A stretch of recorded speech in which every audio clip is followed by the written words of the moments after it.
Over the past couple of seasons, the New York Rangers have been in a bit of a retool, rebuild, whatever you want to call it. They led it off with a huge splash last year at the draft, picking up Kaapo Kakko, as well as plenty of first, second, and third round picks over the last couple of years. A couple of big trades for the Rangers as well to help speed things along. We're going to take a look at the New York Rangers blue line today. As a recent article by Blue Shirts Forever the other day came out, kind of made me think about the Rangers blue line that we could see in the next couple of years, just how solid they are going to look. We'll be looking at that in this video. If you like what we're doing here at Goal Line Hockey, want to see the latest news around the NHL, make sure to give this video a thumbs up and a subscribe down below. And let's take a look at that potential elite defense that the New York Rangers are building. So there was an article the other day that I saw, and it really started to make me think about the New York Rangers and their defense. Now, the Rangers right now are in a little bit of a rebuild, retool right now, like we talked about, and they are in the possibility of making it into this year's playoffs with the play-in series they have against the Carolina Hurricanes. Once that gets figured out, the New York Rangers defense looks pretty solid over the next couple of seasons. We already have some of the guys on the team, guys like Tony Dangelo, Adam Fox, Ryan Lindgren, and plenty of other guys that they've been picking up in the draft over the past couple of seasons. And we'll be talking about some of those guys in this video. And at the end, we'll be taking a look at the potential defense that the New York Rangers are building. So starting things off, we're going to be taking a look at some of the blue liners that the New York Rangers have added over the past couple of years. Leading things off, Jacob Trouba, which was a big trade with the Winnipeg Jets. It seemed like he didn't want to stay with the Winnipeg Jets, and it seemed destined that he would find his way out of Winnipeg. The Winnipeg Jets traded him to the New York Rangers for a first-round pick and Neil Pionk. Not a bad trade for the Rangers. They got a pretty solid defenseman. They're giving him a lot of money, but Jacob Trouba is the real deal. He is a real deal top four defenseman in the NHL. And he's definitely helping, especially right now, anchor that blue line for the New York Rangers. Another trade we saw the Rangers make, they picked up Tony Dangelo in exchange for Derek Stepan and a first-round pick, which ended up becoming Lias Andersson. They picked up Tony Dangelo and Lias Andersson for Derek Stepan. My mistake. That's a great trade for the New York Rangers. You look at Tony Dangelo at the time, was kind of a throw-in in this trade. He was, he had some attitude issues. He wasn't developing properly with the Arizona Coyotes.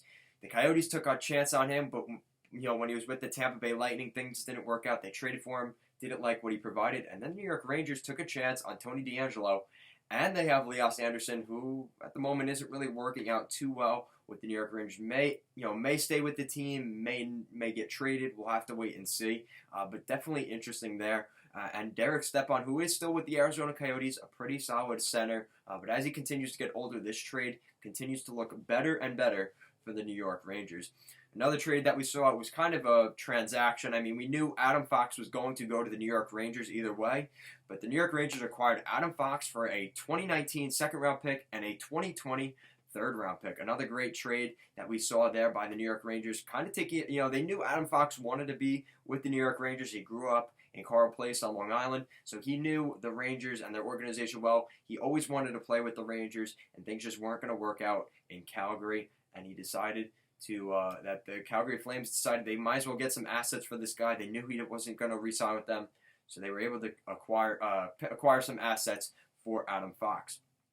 Now you look at another trade where we saw Rick Nash got traded a couple years ago for a couple of draft picks, a first-round pick, and a couple of other pieces as well. Ryan Spooner, I believe, was in that trade as well. And going the other way, we saw Ryan Lindgren go into the New York Rangers blue line. Not a super solid, not this crazy good defenseman by any means, but he's a reliable defenseman. He's reliable in that third pairing role.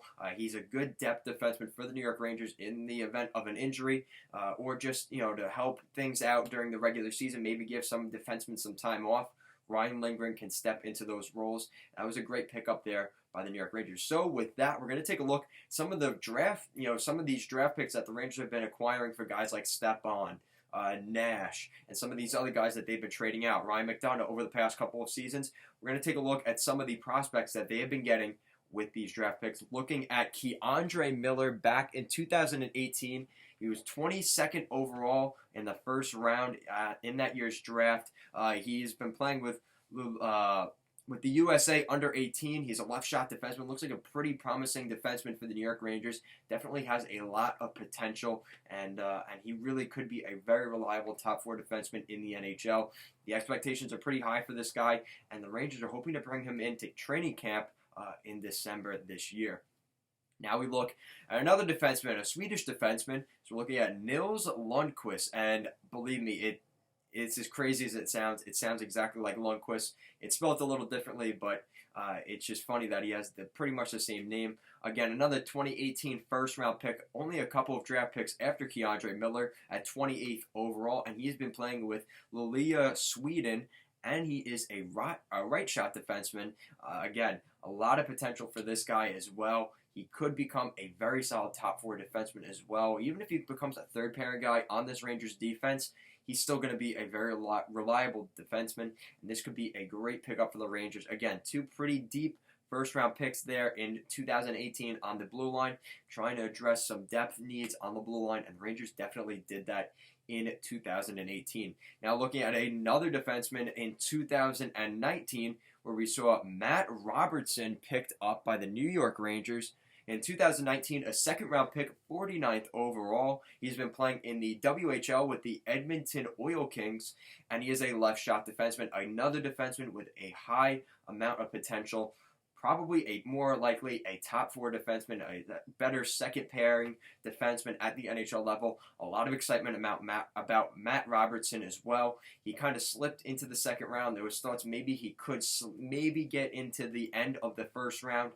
He ended up sliding right into the Rangers' lap, and this is a great pickup for the New York Rangers. Now we look at another defenseman here in the 2019 draft. Third round, 68th overall, Zach Jones. He has been playing in the USHL with the Tri-City Americans, and he is a left-shot defenseman. There is a lot of excitement about Zach Jones, and he could become a diamond in the rough. A third-round pick, 69th overall. Plenty of other draft picks were picked before him. 68 guys were picked before him. This could be a great steal for the New York Rangers and may come back to bite a lot of teams for not taking a chance on this left-shot defenseman. Definitely a lot of promise out of this guy as well. A lot of potential out of really all of these defensemen that the Rangers have been accumulating over the past couple of years. So if you put this all together, you look at the New York Rangers blue line over the next couple of years. Obviously, if these guys don't get traded with what they have and things like that, you could be looking at possibly K'Andre Miller and Jacob Trouba, Matt Robertson, Tony Dangelo, Zach Jones, and Adam Fox. Well, Adam Fox is not a third-pairing defenseman. We know that's not how it's going to shake out. But it's just interesting to see how dynamic this top 6 is for the New York Rangers. Not to mention you still have guys like Ryan Lindgren who are still there, and Nils Lundqvist. So the New York Rangers are definitely going to have some interesting moves they have to make over the next couple of years, whether they trade some of these guys out, what they decide to do with some of them. Is it the young guys that get moved out or the older guy? That's some of the things that the Rangers are going to have to work on over the next couple of years. It's going to be quite interesting. This New York Rangers blue line looks really solid. Not necessarily at the moment. They have some decent players on that blue line, like we already talked about, Trouba, Dangelo, Adam Fox. But some of those guys are definitely showing their age. Once guys like Mark Stahl get older and kind of, at this point, either get bought out or they just retire, the New York Rangers are going to have plenty of young defensemen to fill in those roles. The New York Rangers defense, if you look at it on paper, you could say it could be an elite defense that the New York Rangers are building on their blue line over the next couple of years. So that is it for this video. If you like what we're doing here at Goal Line Hockey, want to see the latest news around the NHL, make sure to give this video a thumbs up and a subscribe down below. Thank you so much for watching, and have a great day.